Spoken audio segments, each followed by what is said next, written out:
Well, good evening, everybody. Thank you for being here again. Tonight is a night to remember. As you have noticed, we're having a big birthday party for Love Inc. of Greater Holmes County. We hope you enjoyed interacting with one another and sitting down and meeting each other. I want to just zero in on our theme for this year, which has been Lamentations 3:19-26. Says this: I remember my affliction and my wandering, the bitterness and the gall. I well remember them, and my soul is downcast within me. And yet I call this to mind, and therefore I have hope. Because of the Lord's great love, we are not consumed, for his compassions never fail. They are new every morning. Great is your faithfulness, I say to myself. The Lord is my portion, and therefore I will wait for him. The Lord is good to those whose hope is in him. To the one who seeks him, it is good to wait quietly for the salvation of the Lord. That is beautiful. And that is what we want to do tonight. You know, sometimes we remember the brokenness in our life, but we also can remember God's graciousness, his compassion, his mercy, and his love. We're celebrating the body of Christ. We're celebrating as brothers and sisters across the denominations, joining with one unified effort to spread the light and hope of Jesus to our community. It's to mobilize the local church to transform lives and communities in the name of Christ. We're here to connect families to meaningful opportunities, to support them as they navigate their situation, to equip and empower volunteers to step into a hands-on approach to serving each other, to foster and provide opportunities for relationships to be built across the board. And it has been a privilege to be a vessel. Oh man, it's happening already. It's a long night. Just sit back and just make fun of me, no? But it's been a privilege to be a vessel used by God to bring churches and Christians here in Holmes County together in such a powerful way. So tonight is about celebrating what God has done, pointing him, giving him the glory and the praise, to remember the presence and the work of God during the times of smooth times and challenging times. And where obstacles are there, he is there also. By remembering what has taken place these last 10 years, we are encouraged as we ready ourselves to be launched into another 10 years. So thank you for joining me tonight as we remember what God has been at work doing.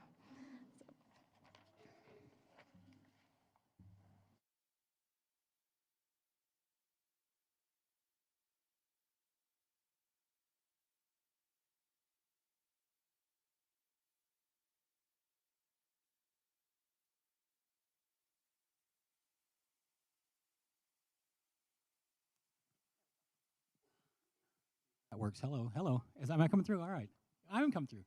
Well, welcome to each one of you tonight. I was looking at the pictures over here as we fellowshipped out in the Life Center, and 10 years of photos, and it's not just people, but it's people being used as tools that God wants us to be, and to honor him, to glorify him. And I look at the incredible effort that Love Inc. has had and made in our community and our county over the years, a decade worth of years, and it is an incredible blessing to see your faces and the many faces of people who have given to make all this happen. So thank you so much for allowing me, giving me the honor to do this tonight. I'm up here with Ken, Jay, and Vicki, who are all kind of instrumental in all this. Let's go back to 2012, 2013. Love Inc. is just kind of a glimmer in your eyes. Going back to that time, tell us what was God up to at that point? So I think to back up a little bit, Vicki and I were both pretty heavily involved with Love Inc. in Pennsylvania. And in several years there, I sat on the board. Vicki was on staff. And I was able to see Vicki transform that Love Inc. into a very relational aspect of the community that really reshaped many of the people and the churches in Erie County. So when we moved here, I'm going to some ministerial meetings in 2012. Ken would have been a part of that. And I'm hearing kind of this reoccurring theme that there are a lot of people that are maybe jumping from church to church, and there's really no way of verifying whether or not one church is helping or are they taking advantage of churches. And on top of that, it felt like, there were so many churches doing ministries that we were completely unaware of in all of our churches. And as I became aware of that over the course of like 2012, I kept thinking about Love Inc. in Pennsylvania, and I couldn't help but to say, hey, there's this great opportunity for us to kind of come together. And I remember pitching it at some point in one of our ministerial meetings, and it seemed like it was received really well by the other pastors. And there were opportunities then for those ministers to get behind it with some grant money as well. So maybe Ken can talk a little bit about that. Yeah, and I have to say that I was in Pennsylvania, part of Love Inc. up there. And so when we were invited to come back to Martins Creek, I did throw a little bit of a pity party and a fit because I loved Love Inc. And I didn't want to leave it up there. But who knew that God already had in mind that I could still be a part of Love Inc. here. And so when we moved, it was just neat to have the opportunity to share that with the ministers here. And Ken, you were still are part of the Holmes County Ministerial Association, probably the best and brightest minds in the county, I'm sure. What was it that kind of drew your attention as a ministerial group to Love Inc.?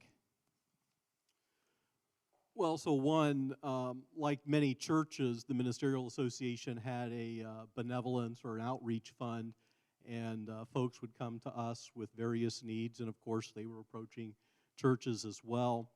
And I think there's maybe a twofold answer to your question. One is practical and one is philosophical. From the practical standpoint, Jay touched on it, that, we were seeing, maybe like three things that were occurring. One, that, as churches helped, it was kind of like putting a Band-Aid on the situation. And then a lot of these folks would return time after time seeking assistance. The other thing that Jay alluded to is somebody might go to one church and request some help, and then they would go to another church. And so what we were experiencing in the Ministerial Association, we meet on a monthly basis, and so we started sharing, these, opportunities, but these incidents when people would come, and we started identifying these trends. And then the other aspect of it, I think, was that maybe some churches were doing things that were very similar, and not that that's necessarily repetitive, because maybe they were addressing different needs, but we were also learning that there were churches that maybe couldn't meet this particular need, but could help out here. And so we were kind of experiencing exactly what Love Inc. would eventually bring to the table. From a philosophical standpoint, I mentioned the Band-Aid thing, and I will never forget when the steering committee came to Kilbuck, and there's a phrase that they still use within Love Inc. about giving a hand up instead of a handout. And that stuck with me so much that when eventually they came to the Ministerial Association to seek some help and getting started from that steering committee, that just made a lot of sense. And with the clearinghouse that they were able to establish, that began to address the needs that we were seeing in the Ministerial Association. So now you guys know, as participating churches, that if somebody calls with a need, let's steer them to Love Inc. And I think that's made a huge difference. The other thing then that I would mention, as far as how we tied in with Love Inc., the Ministerial Association has an endowment fund, and from that we have several $1,000s every year that we're able to help other ministries and different needs and programs in the community. So when Love Inc. came, it was just natural, and I'm sure, I can't remember, but I'm sure it was unanimous across the board in the Ministerial Association to support them with seed money to get them going, and the rest, as they say, is history. I mean, it blossomed. It really did. And not many communities have a blessing. The whole grant, the whole amount of money that's needed to start a Love Inc. is just given at one time. Like, that was news to National Love Inc., so it was a blessing. And obviously, the entirety of the Ministerial Association understood that this was a collective group effort of churches throughout our county. And I love the idea of a hand up, not a hand out. Because the old saying, if you give a man a fish, you feed him for a day. If you teach him how to fish, sure as anything, he's going to stick his hook in his hand sometime or the other. Jay, Ken, as pastors over the past decade here, you've seen a lot of amazing things. What are some of the ways Love Inc. has impacted our community? What I would say is, whether you're aware of it or not, but when a Love Inc. starts in a community, you need at least 6 different denominations that are willing to spearhead and initialize it. And that way it doesn't become a single denomination that's kind of doing it, and then that's hard to kind of break down later on. And so the fact that there were so many different denominations from the start that were coming together, and to see that expand and continue to grow over the course of the years has been probably one of the richest things from my perspective, to see us kind of think beyond our own congregation and then to think beyond our denominations and kind of build these bridges with other churches and connect with them in a way that no other thing has ever been able to do. I think I can honestly say that nothing has brought together the churches of Holmes County more than Love Inc. And it goes beyond the ways in which we kind of extend and help people in the community. It has to do with the way we connect with each other. You're not aware of it, but Love Inc. is instrumental in tying and bringing together pastors just to get together and pray for one another and be there with one another. It's a pretty huge thing. And then from a very practical standpoint, our church specifically went from having a $15,000 benevolence fund to channeling everything through Love Inc. And it was amazing to see how it kind of freed us up, even financially, to better help people. So that the ways in which we were helping before was, again, just we'd write a check out, sometimes pay someone's rent, and sometimes we'd never even see their face, but we'd pay their bill. And now all of a sudden we're connecting face to face with individuals and helping them more relationally, which is ultimately what the church is here to do. And so that was another huge aspect that I've seen over the last several years, is more of a channeling of our resources and people instead of just the finances. Obviously, it makes it very personal when you throw that into the equation. Ken, I'll let you wrap up this initial session here. What are your final thoughts? Well, there were 2 words that came to mind, and I think they both tie in great with what Jay was saying. One is unity, and from a unity perspective, again, seeing the churches working together, and I think there are folks from other churches that I have met because of their involvement with Love Inc. that I'm not sure, being on the western end of the county, that maybe I would have met otherwise. So from that standpoint, it really has created a sense of unity, I think, within Holmes County. And let's see, what was the other thought that I had? Unity. Well, we're old men because we're sitting in these rocking chairs. Look at us. Right. Yeah. Hey. Well, okay, I know what it was. Thinking about, as human beings, sometimes we're attracted to numbers. And certainly, as you look at the photo board out there, you can see how Love Inc. has grown in the number of ministries, the number of people served, and that sort of thing. And while that's impressive, the more impressive thing, and what Jay touched on, was relationships, is the word that came to my mind was transformation. Behind each one of those numbers is a story. And there's nothing that energizes me and encourages me than hearing the story behind the numbers. And I'm sure as churches you have heard many of those testimonies and stuff that's been shared. So those are the two thoughts I think that kind of come to my mind as I've seen things evolve over these last 10 years. Well, we appreciate your time sharing with us this evening, and we appreciate your time as pastors in joining this incredible effort in our communities.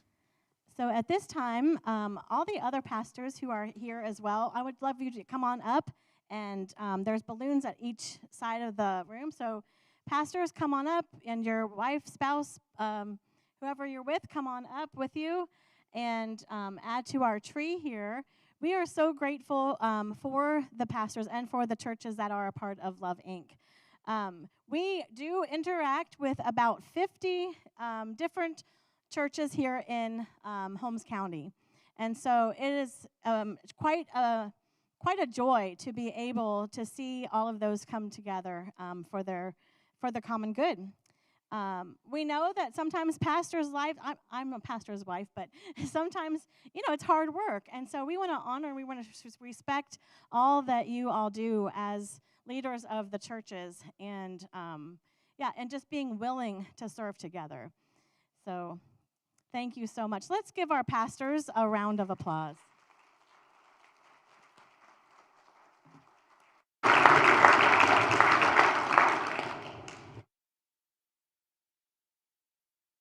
You can stay on up here or get your paper and stay up, whatever you want, if you got it there. And I'm also going to invite David Miller to come on up and join Dave here at the front and continue to share a little bit more about the journey of our Love Inc. And pastors, just keep tying those balloons. So the journey of Love Inc. took a development board to really get things going, and both Chad and David were really an instrumental part of that, along with several other people. It's early 2014. This development team comes together.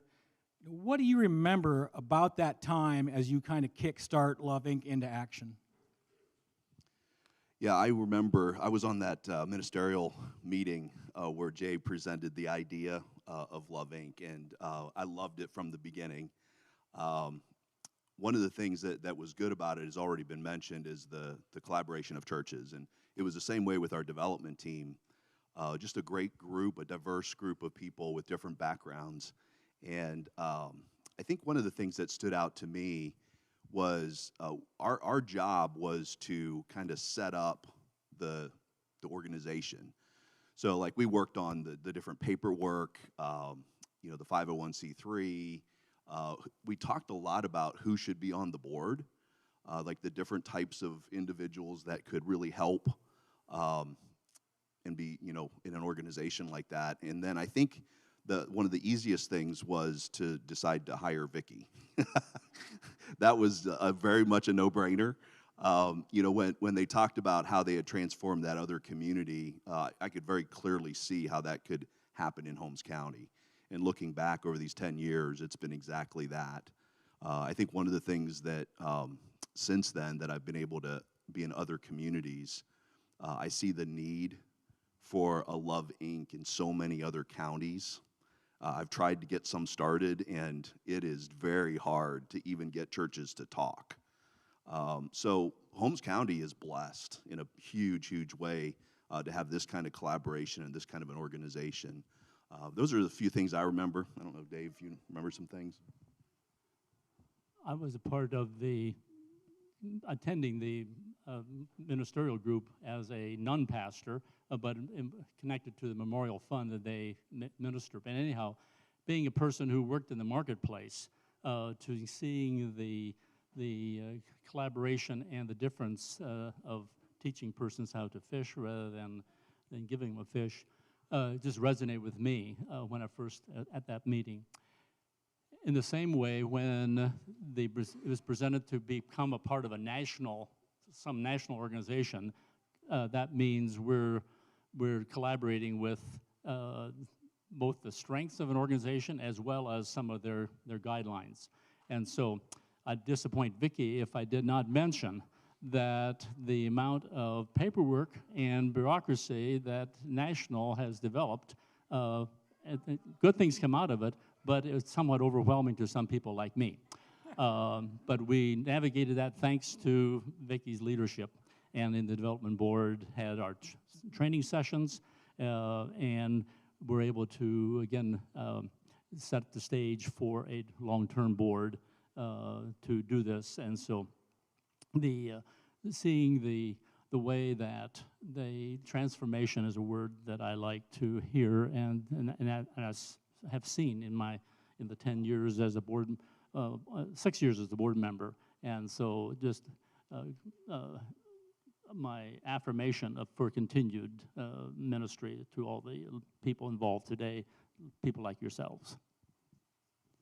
Awesome, thank you. It seems like it's so long ago that all of that stuff had to happen, and National does provide a lot of good resources.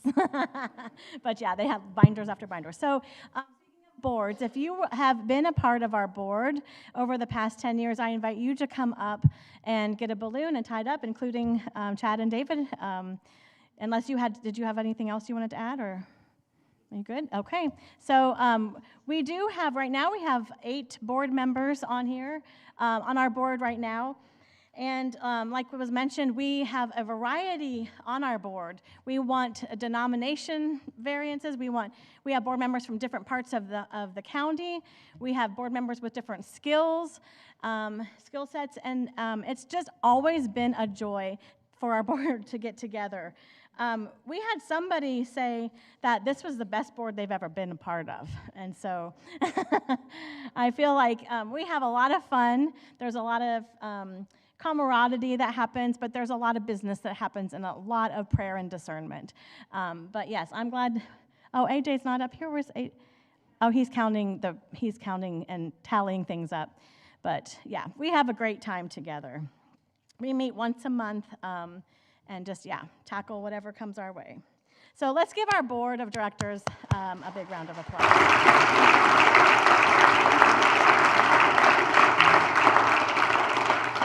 So going back to the beginning, we had to have a place to call home. And so we kind of started looking around the county to determine where can we set up our offices. And so our friends at Faith Lutheran Church, and Trevor Starner was going to be here. I don't know if there's anybody from Faith Lutheran.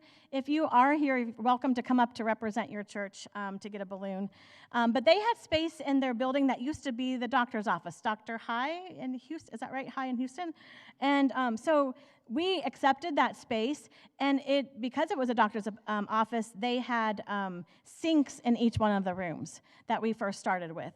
And so one of our board members, Andrew, and he wasn't able to be here tonight, was able to take those sinks out and replace them with nice countertops that could be used for desks. And then, Jay, if you want to come up and get a balloon, because you were part of patching up the drywall and painting every wall that we used in that space.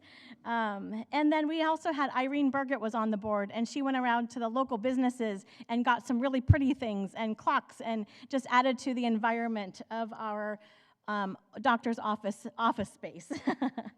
And when we hired the second staff person, so it was myself to start with, and when we hired the second person, the church did allow us to have another additional space, which happened to be a bathroom. That's okay, we're gonna take it.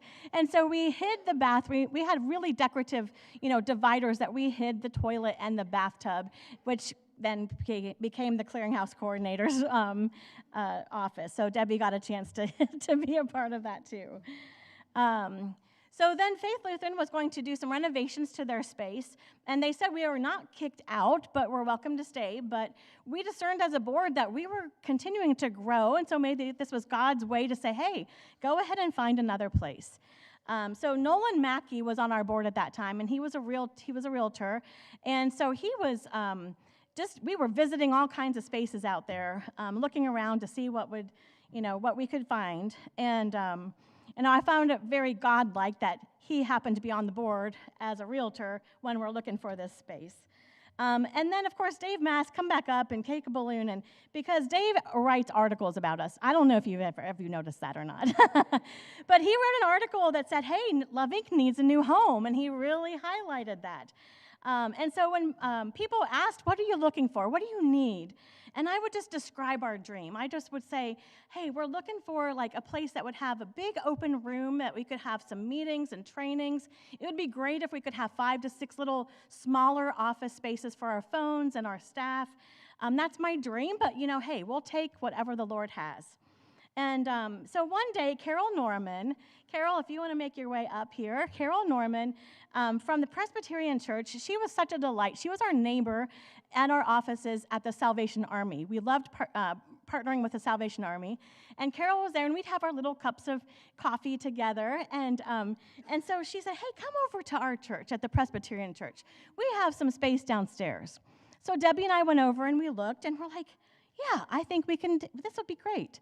And so she gave us a key, and we had a plan.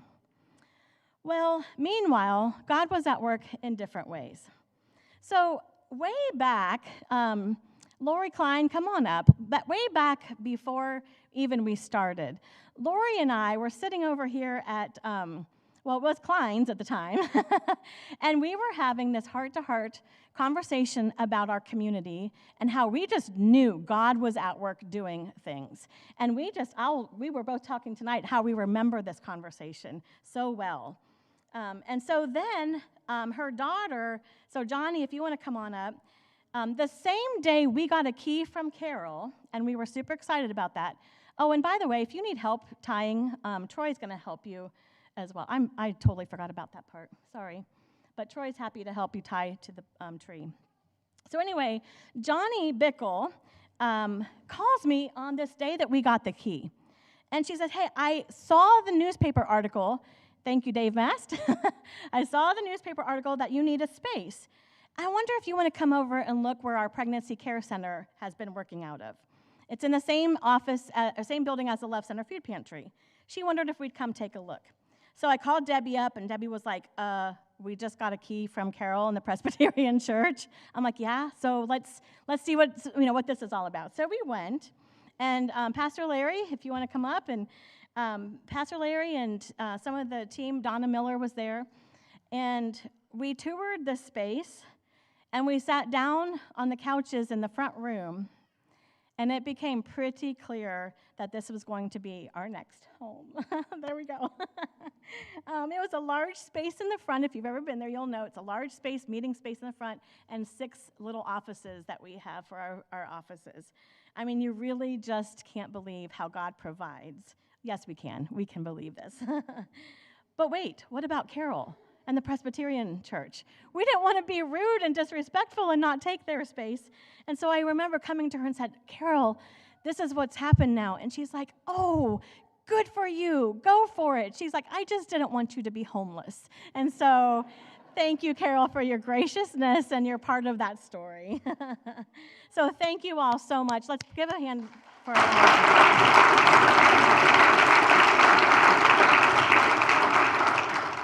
So as you know, Love Inc. starts with a phone call, and it happens in our Connection Center.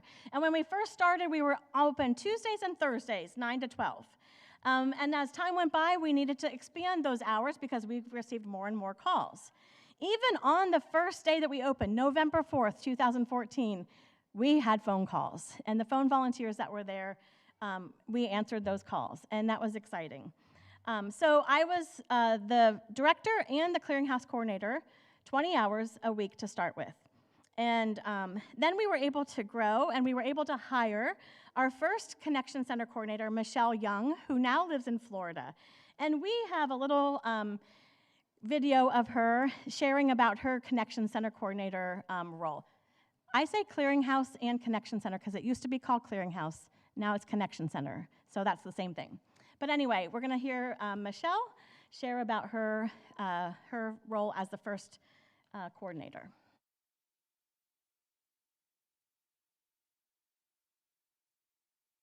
We got talking about this position that had come up. I knew he was on the board of Love Inc., but he was talking about this position, and the more he talked about it, the more like, well, I could do that. Like, it's not nursing, but it's still taking care of people in a different way, and it just, I don't know, there was just a stirring in me towards that, and I'd been really seeking the Lord at the time, like what am I supposed to be doing? I've always been a nurse. I identified as a nurse. Like I don't know how to do anything else. And so I, met with, had an interview, met with you, I think you had Dave Miller, and it just was, I just felt so drawn to it. And then but I was like, oh, they'll never want me. I'm a nurse. I don't know how to do this job. But, I started in that role, and it was exciting to me to see this thing of churches coming together instead of each church working as an island, but coming together and using our gifts and talents and resources and looking for the greater good, looking for the big picture instead of, what we can do to draw people into our church. It was drawing people into the family of God. And that to me was the most important thing. And so that was exciting to me, and seeing the needs of people and being able to have the resources to direct them to that was such a wonderful experience. One of the challenges, as being the coordinator then, was having people call in with their needs, and because it was in the beginning of Love Inc. for the most part, not having a lot of resources still, and having that all very organized yet, and so you would see these needs, and it was just some things we just couldn't meet. We, I think, did the best we could at the time, but it was just hard. And as Love Inc. was growing, you could see how there were more resources, and some of these needs then could be filled, but it was frustrating in the beginning. But at the same time, dealing with that, people's calls coming in, and having and thinking, oh my gosh, they're in such a hard, challenging place. How are we ever going to meet those needs for them? And seeing that come into fruition of just making these baby steps with them, to get them into a better place and a little bit more, showing them hope, and I don't know, helping them and walking with them in that path. All right, we're going to invite Debbie, Miller, Jordan, Anderson, and Sherry. Sherry, where are you at? There you are. Come on up, and we're going to do a little bit of remembering about Clearinghouse, and yeah, just thank you for hearing all of this. It's exciting. It's a lot to share, so thanks for just listening. This is exciting.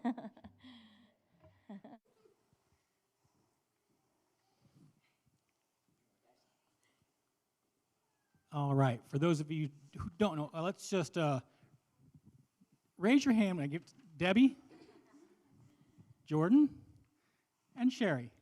All right. Obviously, this Connection Center has become a huge part of what Love Inc. does and what it represents in our community. So you have all had experience on the phones as volunteers, an incredibly, incredibly important part of Love Inc., because they are, I guess, in a sense, you're the first responders almost to people who call in. So if you wouldn't just care to share just a little bit about your experience and what you do there at Love Inc. as a phone operator. Sure. So truly being kind of the first responder, I guess that would be a good description. We have the opportunity just to listen and hear the story and meet people right where they are in that very moment, and make them the center of everything so that they are seen and heard, maybe for the first time ever. But that's where the connections for the relationships begin. Just keep going around the circle here. Okay. Well, I have to read because I don't remember anything. Oh, put it up? Okay. Okay, so we moved back to Ohio in August of 2014, and I began volunteering here at Love Inc. And I didn't know anything about Love Inc., but I soon learned quickly, and so I wasn't sure if I would be a good fit with answering phones and so forth, but the people are so kind, and, they help us serve them, let's put it that way. And so with God's help, it's easier than I first thought it would be. So, and I have seen God to work in so many different situations, and there's one situation that really sticks out to me. And Vicki had called me one day, and she said, "There's this family that needs food, and I was wondering if you could go get the food for them and deliver it." And so at that time, my mom was still living, and Mom went with me. And so we picked out all the food that they needed. And when I drove up to the house, these 4 or 5 little kids and a teenager came out. They were all barefoot. It was raining outside like crazy. But they came out and got the groceries, and they were so appreciative. And it just did my heart good. So that's one thing that really sticks out to me. I think that when we think of volunteers, we think of the people who are helped and the blessing that Love Inc. is to them. How has serving in this capacity been a blessing to you as phone volunteers? I feel like it's mine on. I feel like every time that I am on the phones, when I started with phone volunteering, I wasn't quite sure what that was going to feel like. I was a little nervous, and I wasn't quite sure what it would be like to talk to people that you don't know through the phone. But very quickly, those nerves were put to ease, and I feel like I got to where my volunteer days were the days I looked forward to, and they were a bright light in my month and in my day, just to be able to be surrounded by all of the people in the office, but also to talk to the people on the phones who were so gracious and so kind and so appreciative. And so it really, as much as we tried to reach out to those around us, they also reached into our hearts as well and made a big impact on us too.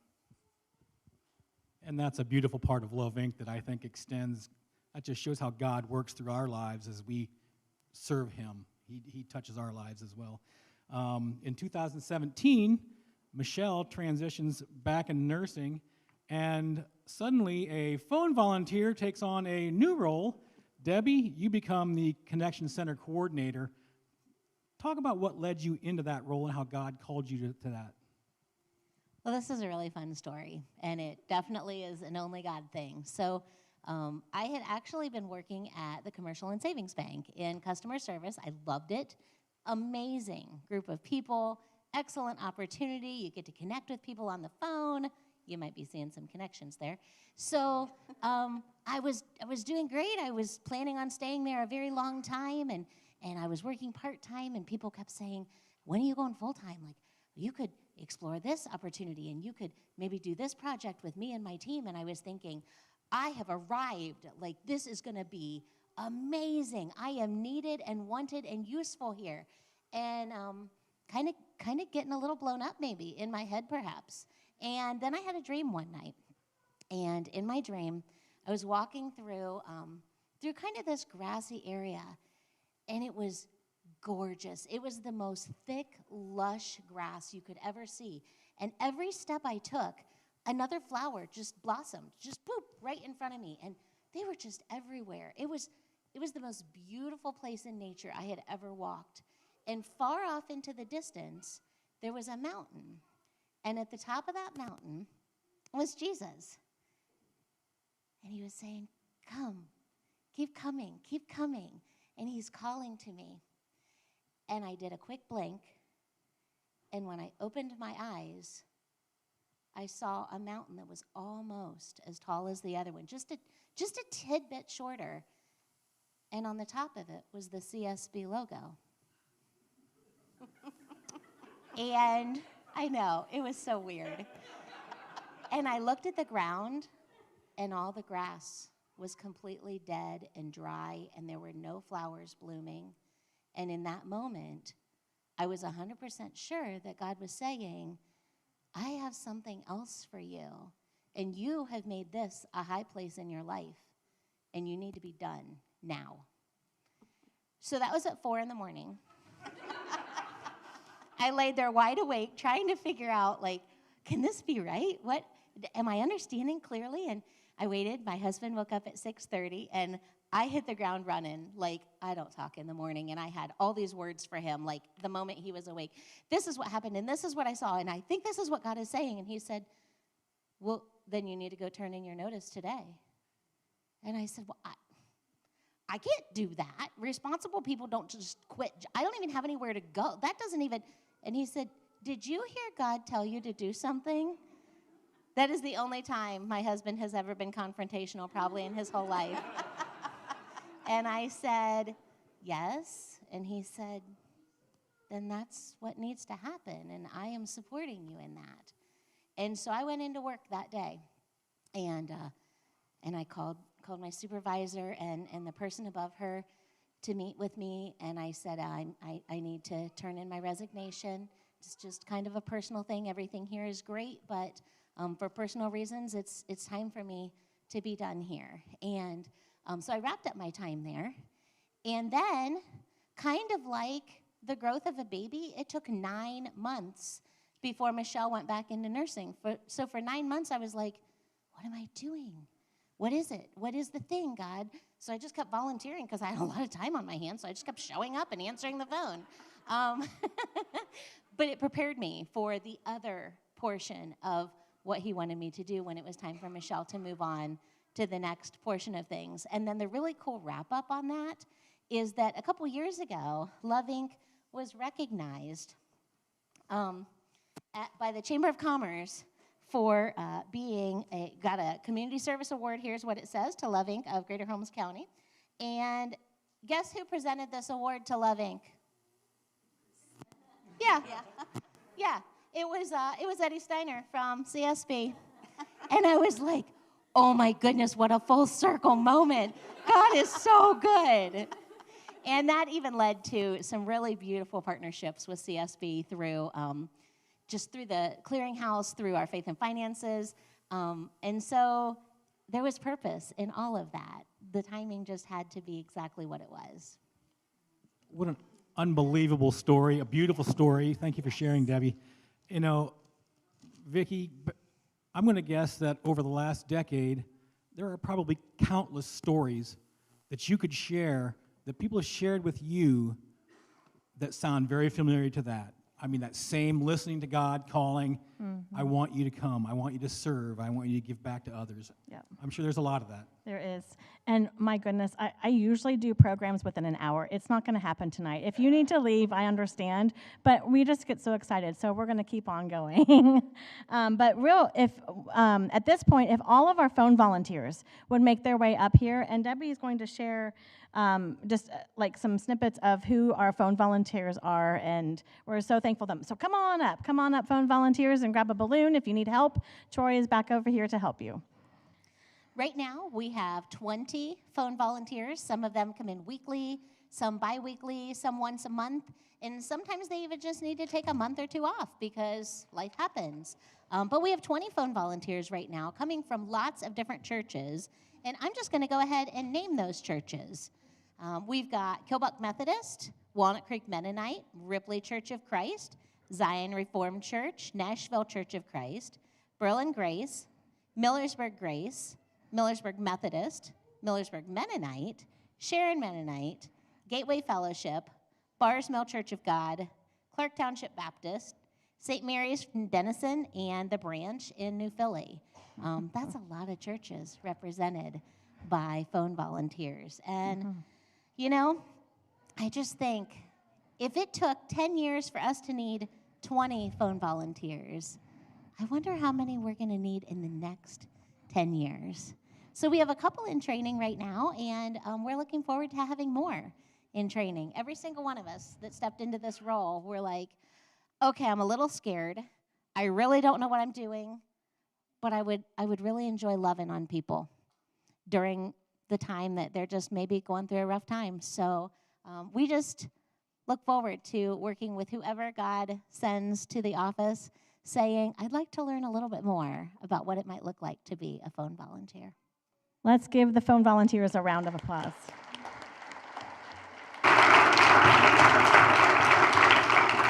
So we're going to move quickly. I know, I'm telling you, we could be here all night, and we might be here a little bit all night, but not all night. So, but we're going to talk about Wheels of Love now. We recognize that when we first began, that was one of the obstacles that we learned quickly that people were facing. They were not able to get to appointments and to important places that they needed to go. And so I just know that one of our phone volunteers, Sherry Artman, when she was there, she was the start of our Wheels of Love ministry that offered transportation. So we're going to hear just a little bit, and I'm going to be the timekeeper. So we got to keep rolling, or we're going to lose the people. So, so Sherry, Dave, yeah, go ahead. Yeah. So you took some time here to find a home. You finally found your permanent home. Let's hope. And then Love Inc. hits the road. Sherry, you think back to those initial days about setting up this incredible new venture that Love Inc. is exploring. Talk about the idea of providing rides to those who need it. Okay, well, when we decided to do this, I had been a driver for the American Cancer Society when we lived in West Virginia. And so when we moved up here, I wasn't sure, now what am I going to do, And so then I started volunteering at Love Inc. And that was through Nancy Miller, and she also got me involved with my church, which was Kilbuck Global Methodist Church, Ken's church. And so anyway, she also got me involved with all of you guys. So anyway, one day, I thought, I miss driving. I miss driving for the Cancer Society, and we had a lot of good talks and rides together, so I wasn't sure, was there a need here in Holmes County for something like that? So I went to Vicki and asked Vicki about it, and Vicki was just ecstatic. She said, oh, Sherry, I've been praying for something like that. And so because of my background with the American Cancer Society, then we were able to do the Wheels of Love.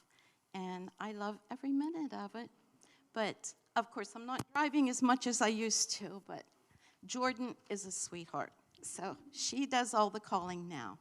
And I just love it. Jordan, you have taken over this new role. And if you think this is running long, just remember, an hour and a half in God's eyes goes like that.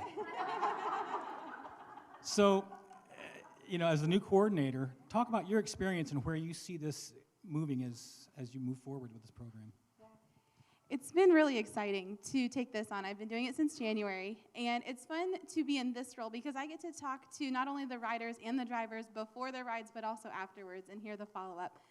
And so it's already growing this year, and I see the next 10 years growing even more. And everybody that I talk to as far as riders afterwards are so gracious for their rides. They'll tell you, I had no other way to get there. Like, I could not get to this appointment or to go get groceries if it wasn't for you guys. And so our riders, we have so many amazing volunteers, and they make that happen. And not only that, but then on top of just the physical aspect of getting to where they need to go, our riders are saying, I felt heard. I felt seen. We had amazing conversation, and I really felt the love of this person, of my driver, during our trip through that conversation. They really felt that as they sat beside each other. So it's not just the physical aspect of driving someone somewhere. You can be a light into their day and into their world by being a volunteer this way. Just adding a blessing to a whole basket full of blessings that Love Inc. has provided. Yes, absolutely. I'm going to invite all of the Wheels of Love drivers to come on up and make your way up here. All of you, I know there's a bunch of you out there. And Jordan's going to, I think, talk through, again, where the Wheels of Love drivers are from and their churches. Yeah, so right now we have 14 active drivers that do amazing work. And they are coming from New Point, Millersburg Methodist, Berlin Mennonite, Sharon Mennonite, Kilbuck Methodist, Ripley Church of Christ, Berlin Grace, Gateway Fellowship, Walnut Creek Mennonite, Martins Creek, Millersburg Grace, Nashville Church of Christ, and Nashville Methodist. And so, just like I said, this program is growing. There is a need here. I envision the next 10 years having just additional needs. It's going to continue growing. So, if we could have we're just looking for people who would be willing to, we're going to need more drivers. I guess is the best way I can put that. As this is growing, we're going to need more drivers. And it's not, there's no obligation. There's no obligation for a certain amount of rides per month or any rides per month, but just someone who's willing to say, yes, you can reach out to me, you can ask me, and I can let you know if that's something that I'm available to help out with, would truly make a difference. Let's give all of our Wheels of Love drivers, and thank you, Jordan and Sherry. Debbie.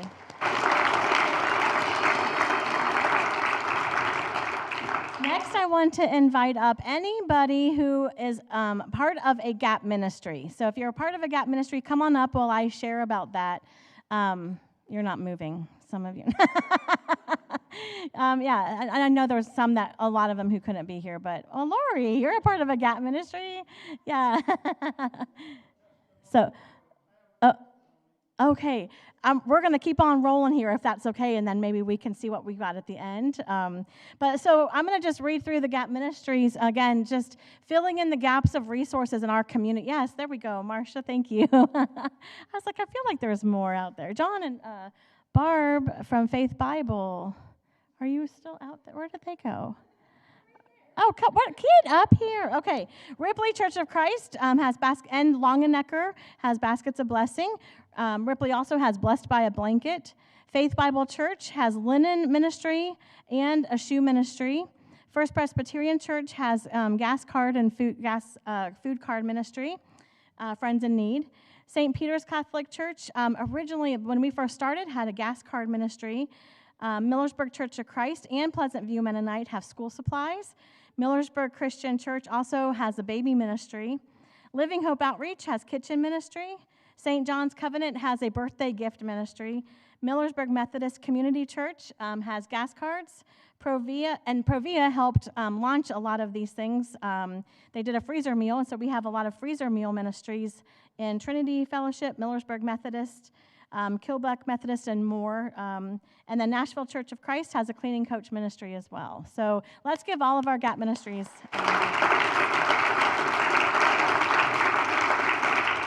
We recognize that they do get toilet paper or school supplies, but they're getting a touch from the church as well. So from the GAP Ministries, we also have some events that we do. Back to School started back in 2015, where we had a conversation with Desiree Miller, and we have a video of Desiree sharing her role, her heart to start the Back to School event way back in the summer of 2015 already was our first one. So we have a video that Desiree shows about that.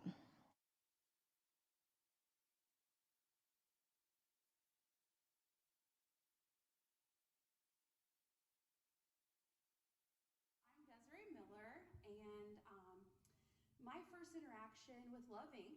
was after my minister at Millersburg Christian Church told me about this group that was starting up. Our mission team wanted to do something with school supplies, and he said I should reach out to Vicki. And so I called Love Inc., talked to Vicki, and we set up a meeting to kind of start brainstorming about the school supply thing. And it was definitely a need within our family. We have 5 children, and for many years, and we still do have 4 children in school. So supplying 4 kids with school supplies was always a big burden to our family.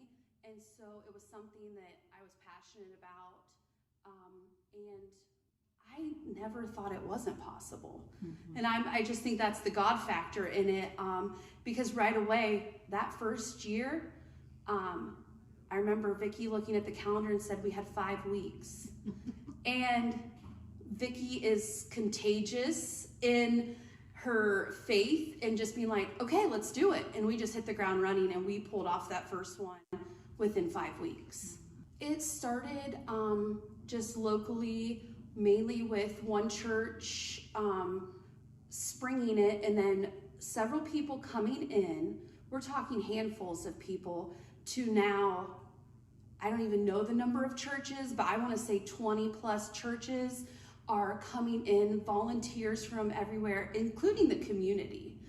Many community agencies wanting to be a part of this. It's been contagious.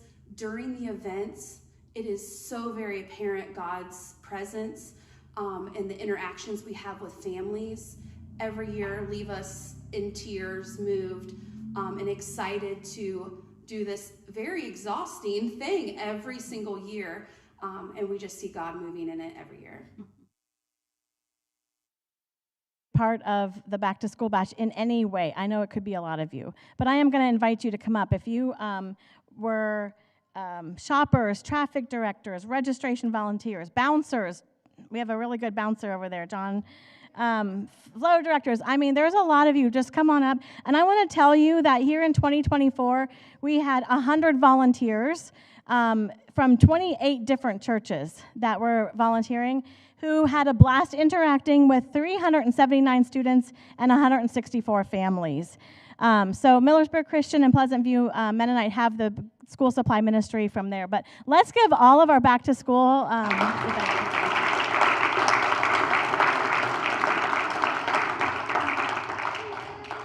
as they keep putting their balloons up. Can I keep talking? So are you guys okay? Are you okay to keep hearing some more stories? Okay, I see some thumbs up, and some of you were not looking at me, but but we just get excited. So the Christmas store, the fall of 2015, Talia Miller from Berlin Mennonite Church, she came up. She was from Central Christian High School, and she needed to do a community project. So she came and we chatted, and we came up with doing a Christmas store. Where families could come in and shop and buy their children their Christmas gifts.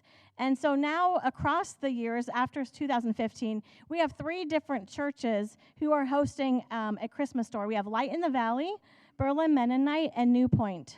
So if you're here from a Christmas store church, come on up. I know that some of them have been sick, but Jeff, is Jeff and Kelsey still here? There's Janice. Okay. So thank you to the Christmas stores who offer. Thank you. It's just a beautiful way that the families get to come in and they get to provide for their children and provide Christmas in a beautiful way. So thank you for making a difference. Along with that, we have a Easter Build-A-Basket event in Easter time, and that originated at Nashville Global Methodist Church. And so Ken Smales was a part of that, where families get to come, and there's tables of items, and they start with an empty basket. They put grass in it, and then they can fill their own children's basket because they know their own kids. So they get to build their own basket. So thank you, Ken and Nashville Global Church. Do you like how fast I'm going now? Okay, because I really could spend a lot more on all of these. So furniture ministry started pretty early on also, because we recognized that we weren't going to pay people's rent or bills per se, but we could come alongside of them, and maybe we had some furniture that could help fill their new place. And so Julie, if you'd want to come up as a representative, because Julie was on the board at the time, and she has offered space for our furniture warehouse, which has been a blessing, and we've been in that same space. She's allowed us to stay there this whole time. This furniture ministry is a lot of work. Ralph King, if you want to come on up.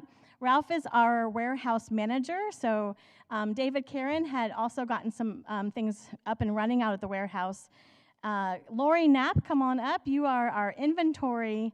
So she takes pictures of all of our inventory, and she uploads it on a Google Doc so everybody can kind of see what our current status is. Stephanie Nichols, she is our very organized coordinator who says to each of our furniture teams, hey, you go pick this up from this person, bring it to the warehouse, and then get this from the warehouse and take it to this family's home.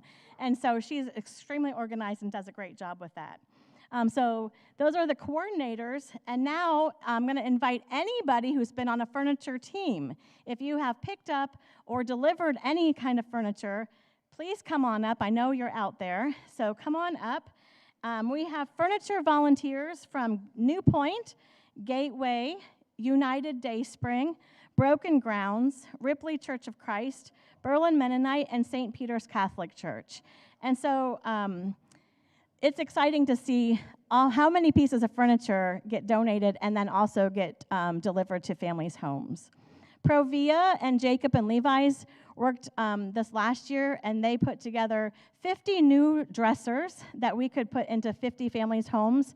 And we just got word last week that we are funded to purchase even more dressers. And so it is just an amazing blessing by this community that we get to have the honor to do this work.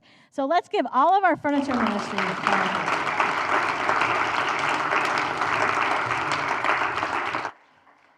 Our balloon tree is getting full. Do you get what we're doing here?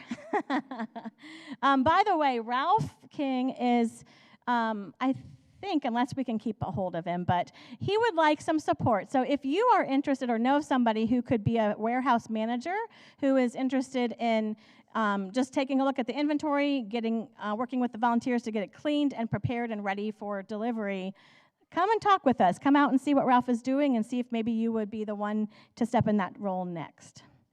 Okay, now we're at Fresh Start.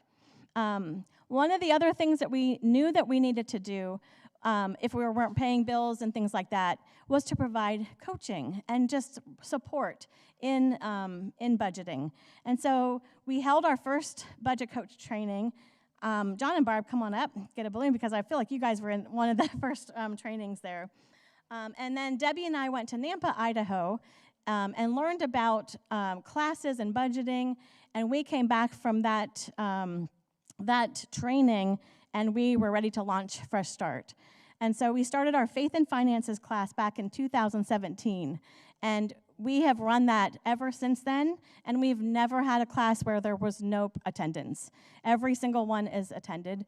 Ashley Vaughn, I'd like to invite you to come up as CSB. Ashley and her coworker Dawn will come to our Faith and Finances class and talk about banking with us. Sorry, I don't think I told you that ahead of time.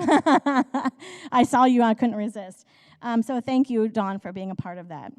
We offer classes in addition to Faith and Finances, like Boundaries, Affirming Potential, Anxious for Nothing, Building Bounce, and many others that are relevant to the family's lives. Over the next little bit here, we know that there's a lot that happens on Monday nights. Childcare is one of them. So I just want you to be inspired by this next video. Michelle and Steve Young were our first childcare volunteers. And maybe the Spirit's nudging you to help in childcare. But let's play Steve and Michelle's video as they describe their role as Fresh Start childcare volunteers. We didn't even know really what we were getting into. We didn't know how many children would be in it. It was in the beginning of the Fresh Start. So, just a few children, a couple volunteers. And watching that grow was exciting. We would look forward to Monday nights, just getting together, seeing the kids, setting up a routine for our evening and for the childcare at Fresh Start. That was so much fun, and like setting traditions. Like we would all come together, sit in a big circle in the middle of the gym, and introduce ourselves. We always would come up with like, what's your favorite food, or something to get them talking and interacting, because we had a wide range of ages with the children. One of my most favorite memories of it was having dinner with the kids and their families. I don't know if you guys still do that, but having dinner with the Fresh Start families, and then taking the children and going over and getting them settled for childcare. That was just, I miss it. I miss it a lot. There were times when parents would come up after they'd come to pick up their kids, and they would say, thank you for doing what you do. So it makes a big difference. And there was a little boy, and I can't remember his name, but we were playing in the gym, and he looked at me and he says, "Why do you do this?" And it gave me the opportunity just to say, because we love Jesus. And so he kind of looked at me a little perplexed, but then he goes, "Well, I'm glad you do it." And there were just times like that where we knew we were doing what God wanted us to do.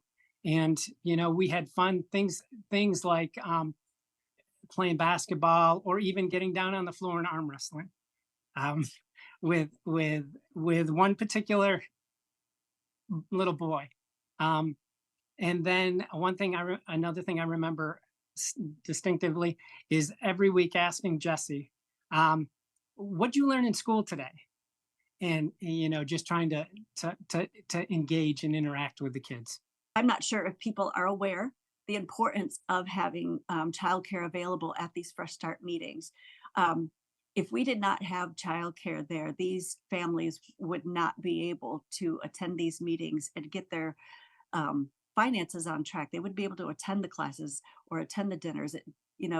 Children are wonderful. They're gifts to us, but it can be very distracting from the things that they were trying to work on.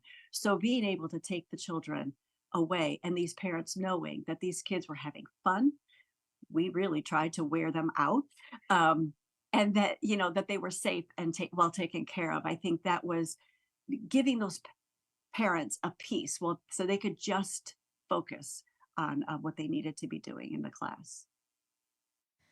So I'd like Chloe Kahn to come up. She is our Fresh Start coordinator. So if you want to come up and get a balloon, because she coordinates everything that happens on Monday nights, and we're so grateful for that. So if you are a part of, might as well while I said it. If you're a part of Fresh Start, budget coaching, if you are a budget coach, come on up. If you are childcare volunteers, come on up. We know that there are a lot of you. If you are snack providers, and hosts Shirley Lehman and Jenny Troyer and Grace Gangridge, you guys, if you want to come up, you're welcome to come up. They host so well, Laura Weaver, and we have anybody who's been a part of a class, feel free to come on up. We just have Monday nights are a blessing. Relationships are so built. We have people from all kinds of churches. On a given night, we have 22. Right now, we have 42 people taking classes, 22 children, 32 active volunteers are from Fresh Start on a given night. And we have volunteers from Martins Creek, Grace Millersburg, Ripley Church of Christ, Nashville Church of Christ, Mercy Hill, Faith Bible, Light in the Valley, Longenecker, Gateway Fellowship. This is the body of Christ coming together, and it's beautiful. While they are continuing to do that, we're going to show, so bear with me. This is going to be a video, and then I have just a few more things as we kind of wrap up the evening here. But this video is a little bit lengthy, but it's our core testimony of Desiree and Kenny Miller, who have taken Faith and Finances and who have journeyed through this whole process, and it is actually very inspiring. So we'll have you listen to that, and then we'll do a few more things to wrap up.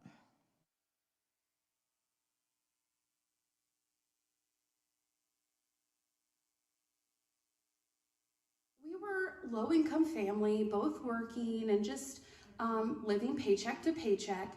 And then there was a family situation where we had to bring in 2 of my nieces into our home, and we became custodians of them. And when that happened, we went from paycheck to paycheck to God help us. And God did. He showed up in big ways, but also just being a phone volunteer, I remember talking with you guys like, can we be a loving family? Because I see how much we love on our loving families, and not only keep them accountable, but also following up with other things and just touching base with them and stuff. And you guys were like, absolutely. So at the same time that I would receive calls from you guys, I was making calls to other families on the day I would be here a week or so.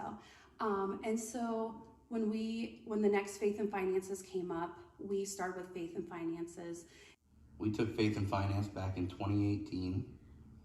I wasn't on board with it at first. I didn't think we needed the financial assistance or whatever that was supposed to look like. But going to Faith and Finance, it was about a month in, so about 4 weeks of classes, and I realized that I did need Faith and Finance.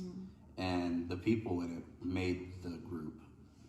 The people in it were polite, understanding, and supportive. It was shocking how real we had to be. We really had to peel back those layers of just transparency with our budget coaches. Our budget coaches were so humble in how they approached us, and they were mentors to us. Having been married as many years as they have, they were able to speak into our marriage as well, and kind of reveal some things that we didn't know were problems. And going through the Faith and Finances every week, at first we didn't know how it's going to be possible to go somewhere a day every week when we were in like this crisis mode ourselves. And then it became something we look forward to because it was like our date night.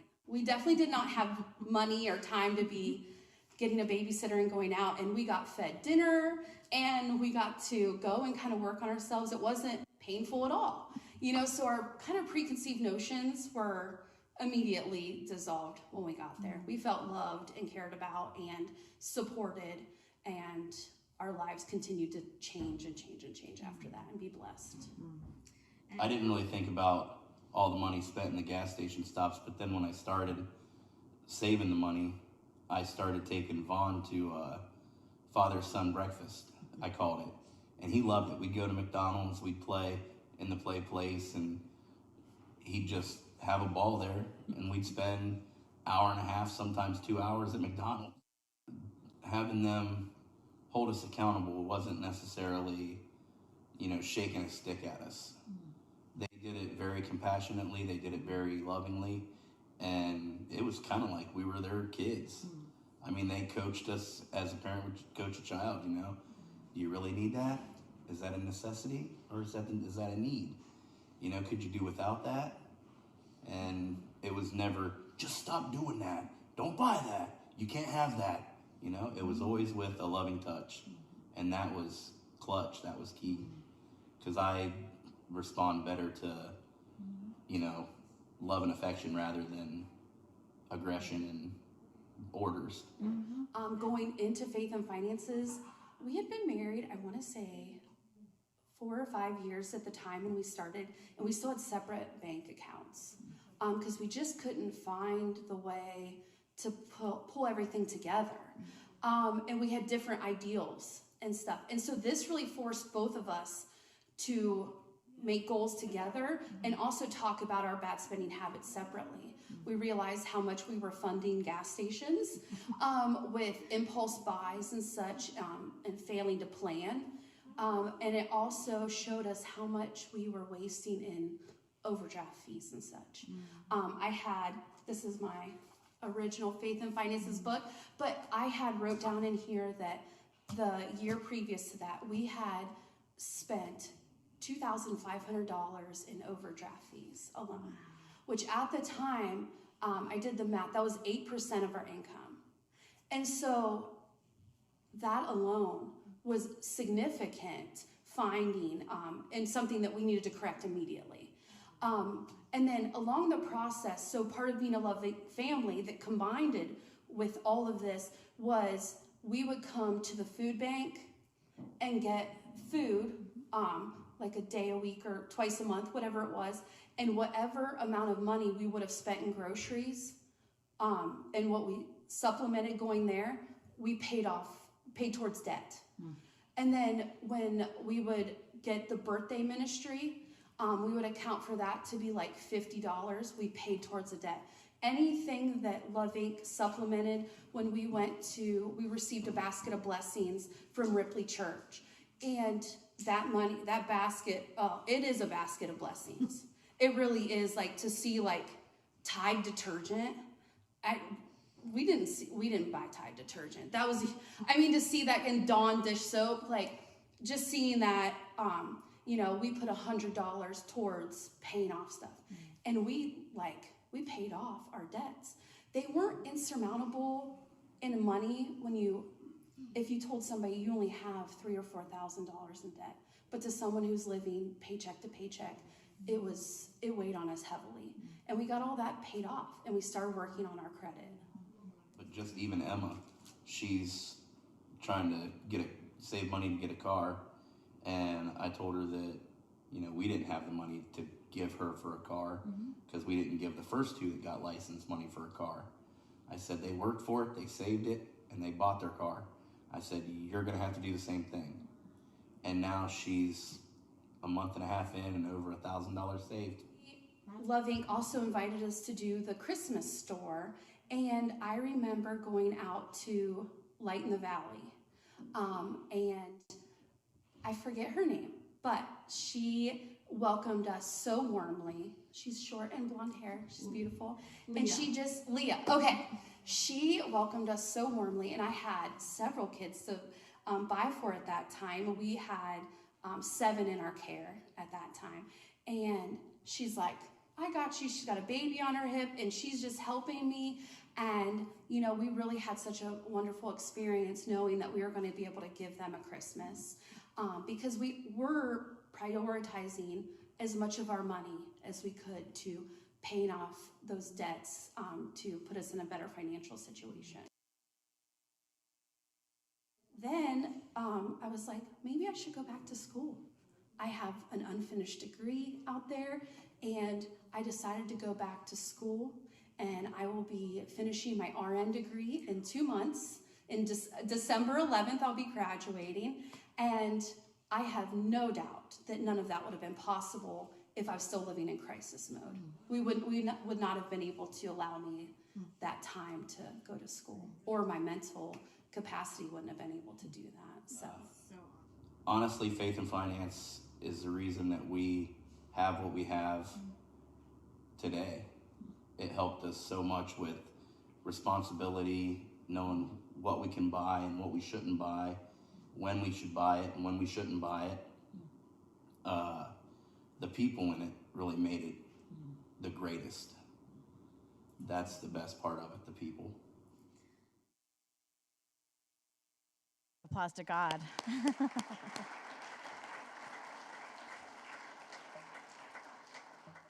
I told you I've got a few more things here. So Homes of Hope, I'll just be quickly about. If you have a Homes of Hope house, we've got Martins Creek has a duplex, Millersburg Mennonite, Glenmont had one of our original ones, so if you want to come up and put a balloon up there. There were some Providence Church, some volunteers from Providence Church took on a Homes of Hope house and did a lot with them. So if you want to come on up. United Day Spring had a lot of volunteers. It's affordable housing that is just blessed. We've had 26 families in the Homes of Hope homes, which include 35 adults and 49 children. We know that housing is rough. We know that this is going to be a part of our next 10 years because there's many families struggling with housing situations. And so we look forward to seeing what God is going to be up and doing in our Homes of Hope program moving forward. I want to just say that there are a lot of volunteers out there who maybe don't fit under one of the categories that we talked about.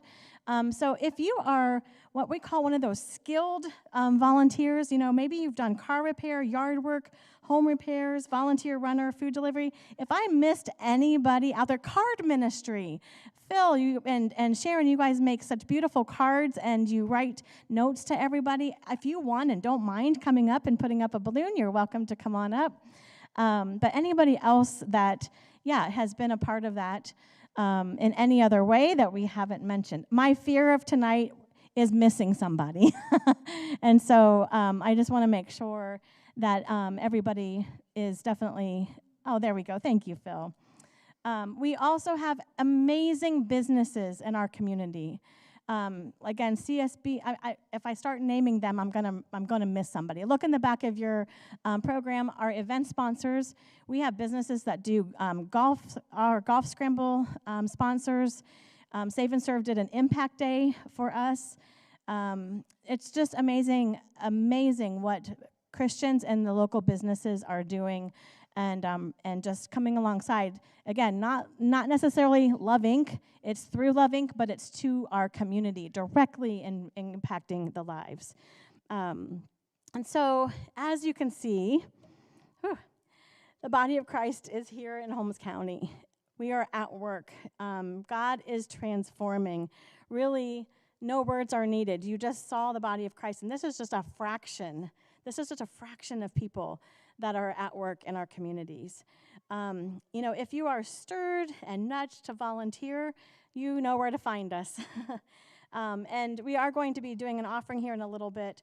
And I just want to share a last video. It's just a minute or so, if you guys want to get that one up and going. And as they get this one going,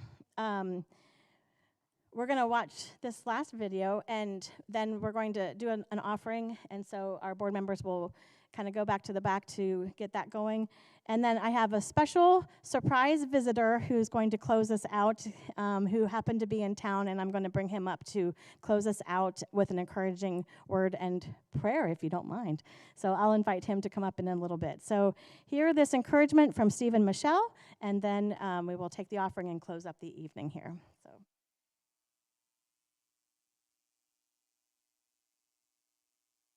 One way to encourage others to get involved with Love Inc. is sometimes we sit back and we're like, I don't really have any gifts. I'm not really sure what to do with myself. I would encourage people to get involved, try different things. There's so many different ways to serve in Love Inc. That it covers all of our giftings. So try with childcare. If that's not your thing, try with something else. Try making snacks, try providing materials. Like there's so many things that God gifts us with. Just try some things. And if that doesn't work, try something else. There's just so much there to be able to get involved. I mean, I just want to say congratulations to Love Inc. on 10 years, and allow the blessings to keep flowing through you. If you are out there questioning how you can impact others, let Love Inc. plug you in, because the need is out there and people are waiting and very ready to receive it. So Holmes County, you are so blessed.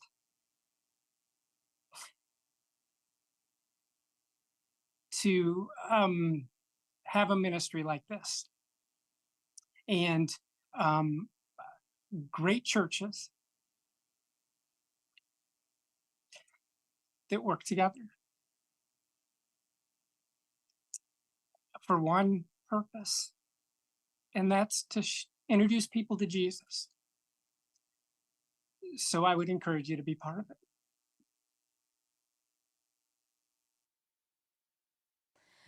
All right, we're going to just take a love offering and just, yeah. I'm not good at this, so if you just pass it without putting anything in, it's totally fine, totally good. But we just know that God is at work, and thank you, thank you, thank you, thank you. If you want to play the video during the offering, and I'm going to invite Greg to come on up in a minute, we'll have him help close us out.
I'm going to just introduce our closing person to wrap our evening up. Again, a surprise guest. This is Greg Newmeyer, and he lives in Indiana with his wife, Lindy, and there's 4.5 children, I think. And they became good friends of ours, and he is with Deeper Walk International, and that is where the book Building Bounce comes out of. And so I just think his work just lines right up with who we are as broken people trying to heal from Jesus. And so Greg is going to leave us with an encouraging word and a prayer as we send off, and then AJ will announce the silent auction and birthday winners. So, Greg, thank you for being here.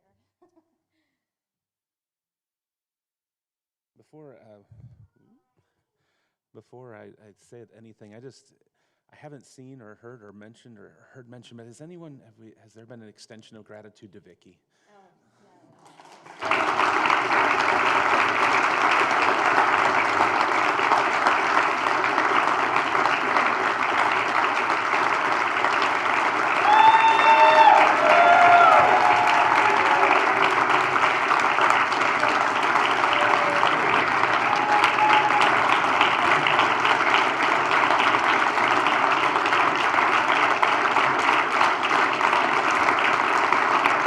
A balloon on the tree? Did you put a balloon on the tree? Have you put a balloon on the tree? I did not. Oh, wait, actually, can you invite Cassie? Cassie Knapp come up too. Where's Cassie? Cassie put that video and stuff together. She's our beautiful person putting all the marketing and communication. So Cassie and I will come up. We need Vicki and Cassie to put some balloons on the tree. I'm a big fan of Jay and Vicki, and this is my first exposure to the Love Inc. program and organization, but I just can't commend you enough. This is a really special thing that you have going on here. As I just kind of sat in the back and was able to listen to your stories and listen to the story and the stories that keep spilling out of it, I know that you could just keep going for hours and hours and hours. I can tell. It's the photos, the stories, it would all just keep going, and that's a good thing. What comes to mind when I have been listening to you as sharing and speaking is just very simple. So I just want to try to leave you with a word of exhortation, of encouragement, a commendation, if you will, as a fellow brother in Christ and kingdom worker. It's very simple. In thinking about gifts and speaking about all the ways that we can be involved in the body of Christ and advancing the gospel, Paul had this to say to the Corinthian church. He said, if I could speak all the languages of earth and of angels but didn't love others, I would only be a noisy gong or a clanging cymbal. And if I had the gift of prophecy, and if I understood all of God's secret plans and possessed all knowledge, and if I had such faith that I could move mountains but didn't love others, I would be nothing. If I gave everything I have to the poor and even sacrificed my body, I could boast about it, but if I didn't love others, I would have gained nothing. Love is patient and kind. Love is not jealous or boastful or proud or rude. It does not demand its own way. It is not irritable, and it keeps no record of being wronged. It does not rejoice about injustice, but rejoices whenever the truth wins out. Love never gives up, never loses faith, is always hopeful, and endures through every circumstance. Keep hearing things about those kind of testimonies and stories about this particular love, and I hope that that's the case, that you're striving for, that you are growing towards, the kind of love that is not proud or rude, the kind of love that is patient and kind, the kind of love that knows that it is a demonstration and an extension of the hands and feet of Christ. You all lend your hands and your feet, your voices, talents, time, and so much of your hearts to being with the Lord in this endeavor. It's a beautiful thing. You are storing up the kinds of treasures that can't be stolen, rot away, or be ruined. You are growing the fruit that can't rot.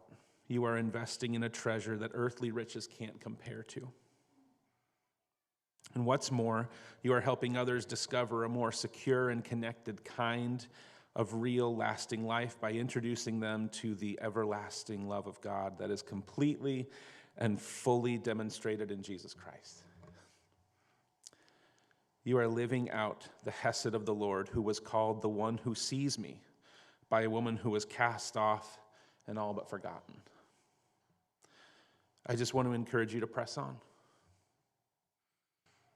And may I remind you of the simple promise that they who sow in tears of sorrow will reap in shouts of joy.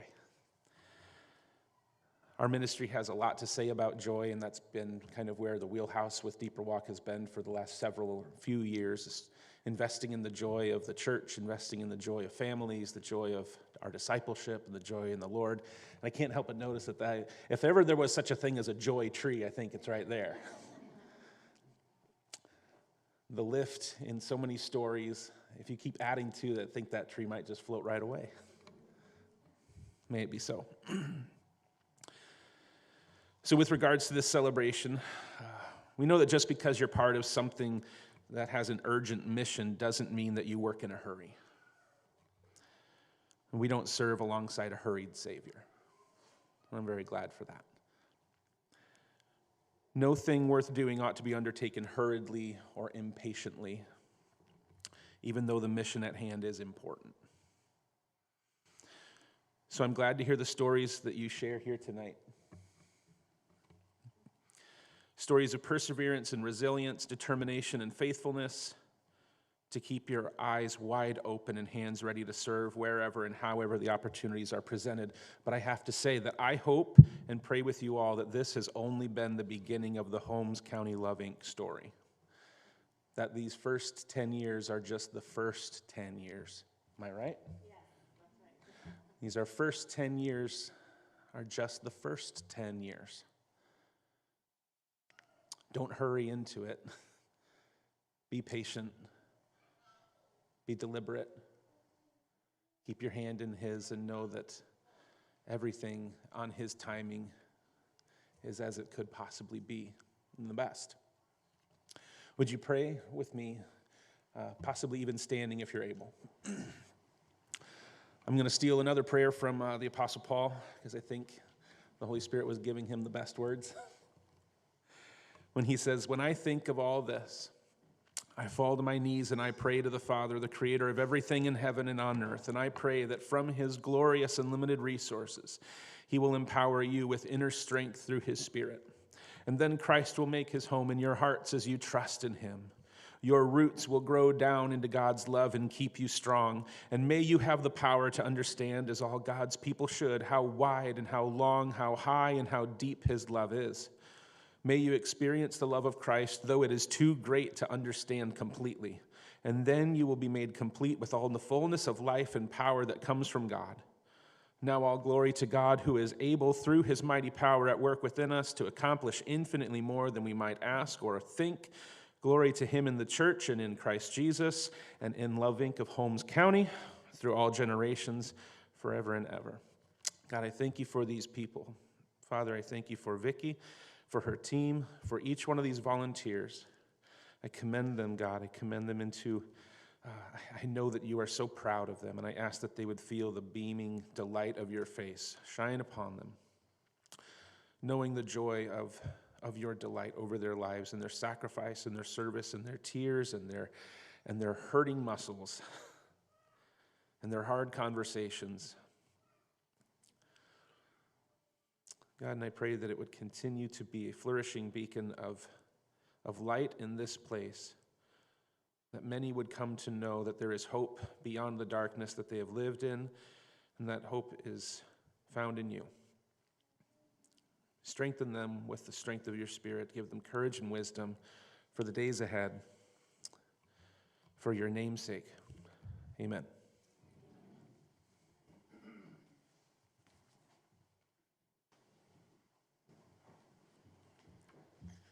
All right, just a couple quick announcements, and then you guys can get out of here. So hopefully everybody enjoyed the food tonight. That was a new idea, so thank you to everybody that made something.